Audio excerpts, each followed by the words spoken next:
My name is Rachel Morgan. I am 34 years old. I live in Denver, Colorado. And I design spaces for a living. Not the kind that appear in lifestyle magazines. Not the kind that impress strangers at dinner parties. Just real spaces for real people trying to live inside a budget they can actually honor. I was standing in the check-in line of a mountain resort in Vail on the day before Christmas Eve when my mother looked at me in front of a lobby full of strangers and said, with a composure so practiced, it must have taken years to perfect, that she had not booked a room for me because some people were simply not worth the investment. She did not whisper it. She did not hesitate. She said it the way someone reads a sentence they have rehearsed until it no longer feels cruel, just factual. The front desk attendant, a young woman whose name tag said Brianna, kept her eyes down. The bellhop near the elevator found something urgent to study on the marble floor. My Aunt Eleanor, standing 6 feet to my left, with her coat folded over one arm, made a small sound I could not fully interpret.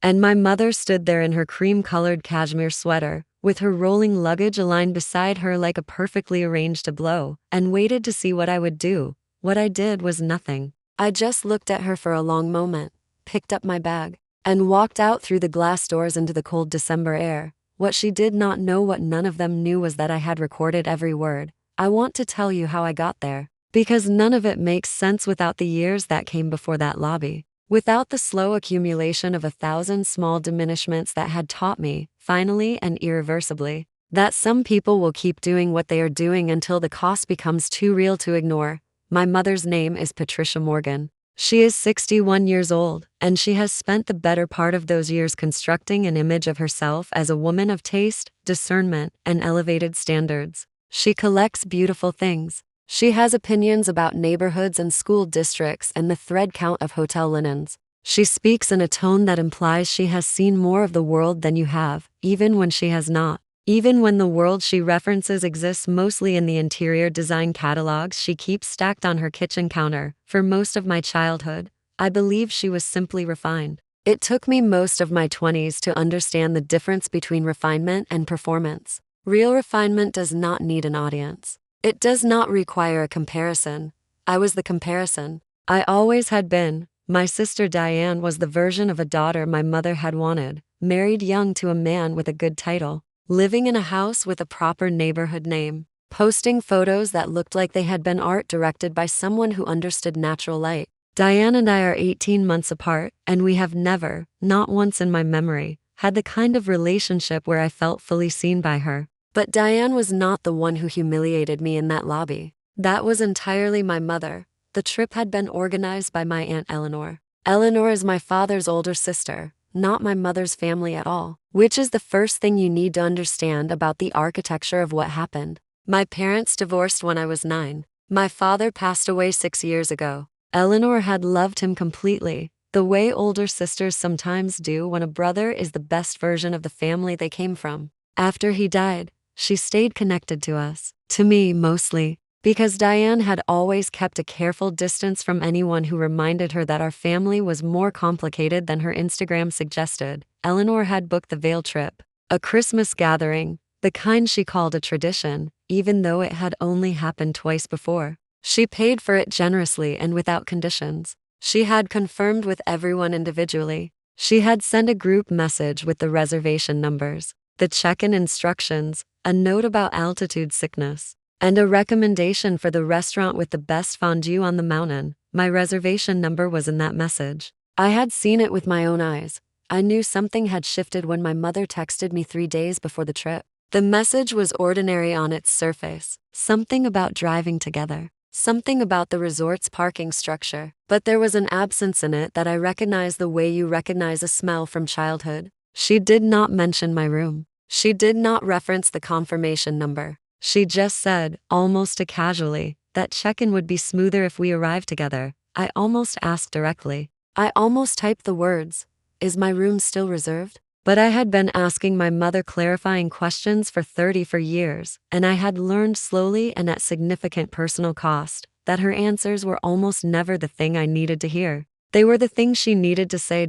So I packed my bag. I drove to Vail in my own car. And I told myself I was overthinking it. The lobby of the Whitmore Summit Resort is the kind of lobby that was designed to make you feel like you have arrived somewhere that matters. High ceilings, exposed timber beams, a fireplace tall enough to walk into, and that particular smell of pine and heated stone that luxury mountain properties pay good money to manufacture. There were families everywhere, children in expensive coats, men in Aper ski gear carrying wine glasses. The kind of controlled festivity that happens when people have enough money to confuse comfort with joy. I stood at the front desk and gave my name. Brianna typed it in. She looked at her screen with the careful neutrality of someone being professional around bad news. She typed it in again. She looked up once briefly, then looked down. My mother She was said she standing was behind not me by finding a then. reservation I had under heard my her name. heels on the She marble. said she would She try did a not few offer other to help. spellings. She did not say, "There must be a mistake." She said nothing at all for a long moment, and then she stepped slightly to the side, as if she wanted to be visible without being responsible for whatever was about to happen. Then she said it. She said Brianna should not feel bad, that there was no reservation to find, that she had decided not to book a room for me. She said it plainly, the way you might explain a simple logistical decision to someone confused about a schedule. She said that investing in a room for someone who contributed nothing to this family and refused to build a life worth supporting was not something she was willing to do. She said that some people came to family events to be given things, and that she had decided this year that she was done providing for someone who had made a point of proving they did not need her. That last sentence was the one that revealed everything. Not someone who doesn't deserve it. Not someone who has failed. Someone who had made a point of proving they did not need her, because that was the real crime. Not my small apartment. Not my freelance income. Not the absence of a husband or a neighborhood or a LinkedIn profile that impressed her friends. The crime was that I had survived without her. That I had paid my rent. That I had built a client list from nothing and kept going even when the work was slow and the margins were thin and nobody was watching. The crime was that I had made her irrelevant to my stability, and she had never forgiven me for it. I stood there in that lobby and felt something move through me that was not quite anger and not quite grief. It was recognition. Complete and final recognition of exactly who she was and exactly what she had spent years trying to do to me. I did not cry. I did not raise my voice. I did not reach for her the way I might have once, trying to find the mother in there somewhere under all that performance. I looked at her once, picked up my bag, and walked out. What I want to tell you about the walk to my car is this. I was not devastated. I was free. There is a difference that is almost impossible to explain to someone who has not felt it. But it is the difference between carrying a weight you have gotten used to and setting it down and discovering, for the first time, what your own body actually feels like. I sat in my car in the parking structure, and I made 3 calls. The first was to a hotel 6 minutes down the mountain. The second was to my Aunt Eleanor, who did not answer. The third was to a man named David Castillo, who is an attorney in Denver with whom I had worked briefly on a property dispute for a client. David is calm, precise, and not easily surprised. I told him what had just happened, and I asked him a question that had been forming in the back of my mind for the last hour. He listened without interrupting, and then he said simply that what I had recorded might be very useful, depending on what happened next, because I had, in fact, recorded it. I had started recording the moment I walked toward the front desk, not out of strategy, not because I had anticipated what was coming, but because I had a habit, developed over years of difficult client conversations, of recording important interactions so I could refer back to them for accuracy. My phone was in my jacket pocket. The microphone is good. The lobby had been quiet enough that every word was clear. David told me to sit on it for now. He told me to check into my other hotel, get some sleep, and call him in the morning. Eleanor called me back 20 minutes after I had settled into my room. She had not been in the lobby. She had been upstairs, she said, resting before dinner. She had no idea what had happened until Brianna apparently had flagged the interaction to the front desk manager, who had flagged it to the hotel's guest relations coordinator, who had, because resorts like this one take public incidents of this nature seriously, made a brief note in the incident log. Eleanor listened to me describe it. She did not interrupt. She asked me once to repeat exactly what my mother had said, so I read her the transcript I had begun typing from the recording while I waited for my room to be ready. The silence on the other end lasted several seconds. Then Eleanor said, quietly, that she needed to make some calls of her own. I spent Christmas Eve in my hotel room, ordering room service and reading a novel I had been meaning to finish for months. It was, genuinely, one of the more peaceful evenings I had spent in years. I did not think about my mother. I did not rehearse conversations. I watched snow fall past my window and felt, for the first time in a long time, entirely present in my own life. What I did not know yet was that Eleanor had spent that same evening making calls of her own. Eleanor is a 67-year-old woman who spent 30 years as a financial administrator for a regional hospital network. She understands how money moves, how people depend on structures they assume to be permanent, and how quickly those structures can be revised by the people who built them.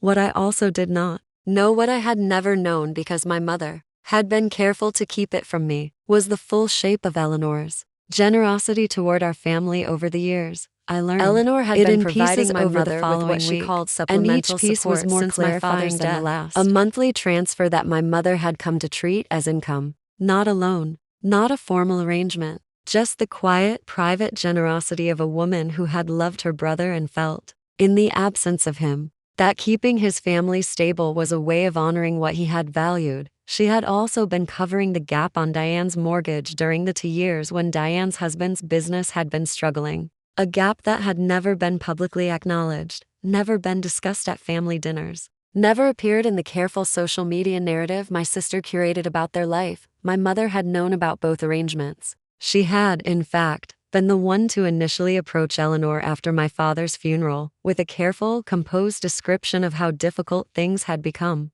Eleanor had responded with characteristic generosity and had never mentioned it again because that is the kind of person she is. My mother had used that money to build the image of a woman who did not need help. She had used it to look down on the daughter, who was building something real, slowly, without a net. When Eleanor called me on Christmas morning, her voice was not angry. It was tired in the way of someone who has understood something for a while and has finally decided to stop pretending otherwise. She told me what she had decided. She told me she was ending both arrangements, effective with the January transfers. She told me she had consulted her own attorney about whether the recording constituted relevant documentation should any dispute arise. And she had been advised that in Colorado, single-party consent laws meant it was entirely legal. She told me she was not doing this to punish my mother. She was doing it because she had been confused for years about who in her family actually had dignity. And the lobby had made it impossible to remain confused. The dinner on Christmas evening was the one Eleanor had originally planned.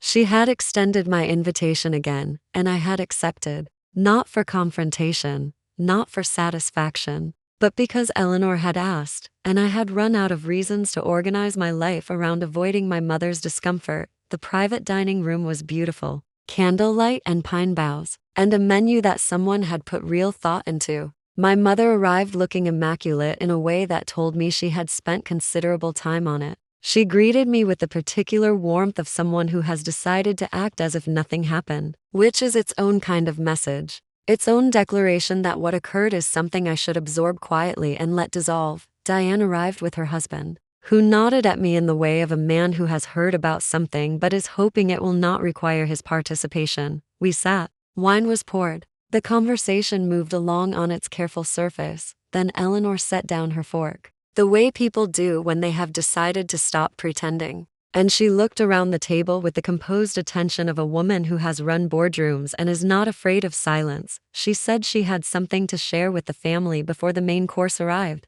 She said it gently. She said it without drama. She explained that she had spent the last 24 hours reviewing the support arrangements she had been maintaining, and had concluded that the time had come to close them. All of them. She named the amounts. She named the dates they had begun. She named my mother and she named Diane. She said that she loved them both, and that love did not require her to fund a performance. Then she said one more thing. She said that for the last 6 years, while those arrangements had been quietly operating in the background, there had been a member of this family who had been called a failure, a burden, an embarrassment, and most recently, in a hotel lobby with witnesses, someone not worth the investment of a room. She said that member of the family had, during those same years, built a business from nothing, paid every bill on her own timeline, and managed to retain her dignity under conditions that would have broken most people. She looked at my mother when she said, "I financed the wrong people's pride." My mother's face did not break.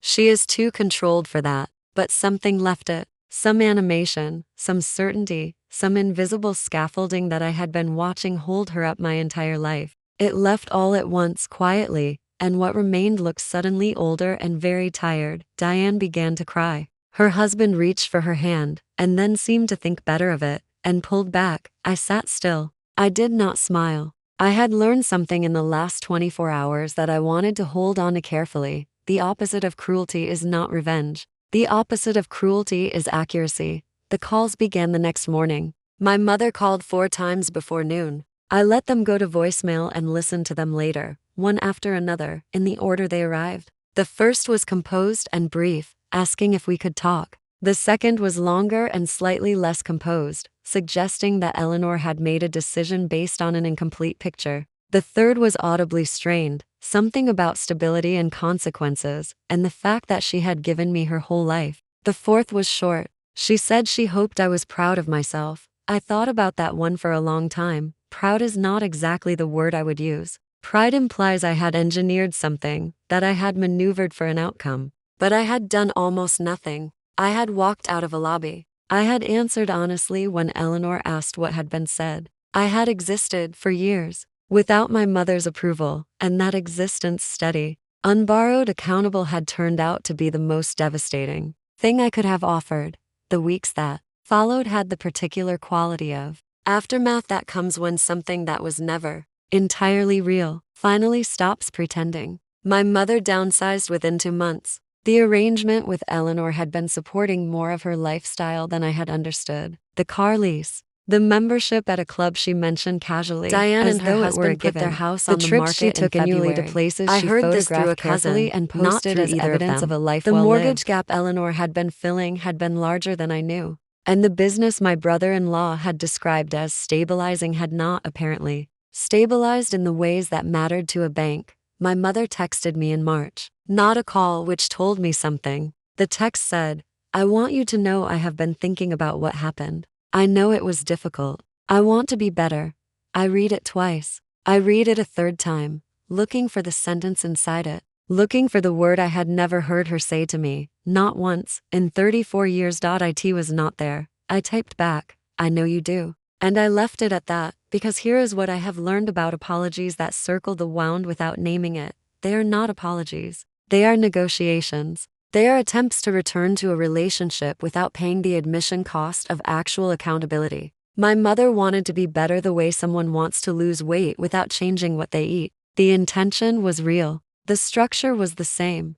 I am not bitter about it. Bitterness is what happens when you keep expecting someone to become a different person. I had stopped expecting that somewhere between the lobby and the elevator of my other hotel, and in the space that opened up, something steadier had moved in. I signed a contract in January with a commercial development firm that needed a design lead for a long-term mixed-use project in the Reno neighborhood. It was the biggest contract I had negotiated on my own. Nobody co-signed it. Nobody vouched for me. Nobody provided a financial backstop that allowed me to take the risk. I just took it because I had built something real enough to lean on. Eleanor and I have lunch on the first Saturday of every month now. We eat somewhere warm, and she asks about the project, and I ask about her garden. And we talk for 2 or 3 hours about things that have nothing to do with performance or image or who deserves what. It is the easiest relationship I have in my family, and it is also the only one I did not have to earn by making myself smaller. My gray weekender bag still sits on the shelf in my closet.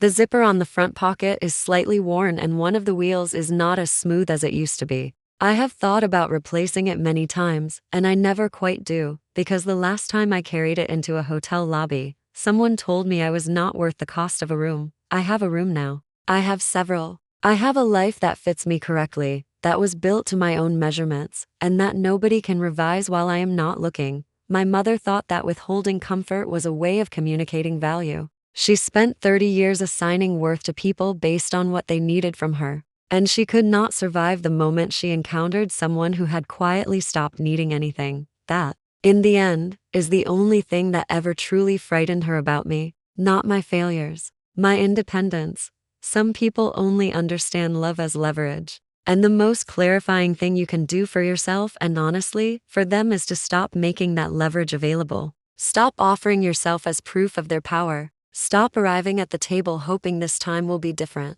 Walk out through the glass doors into the cold air and let the silence behind you do what silence does. It tells the truth that everyone in the room was pretending not to know.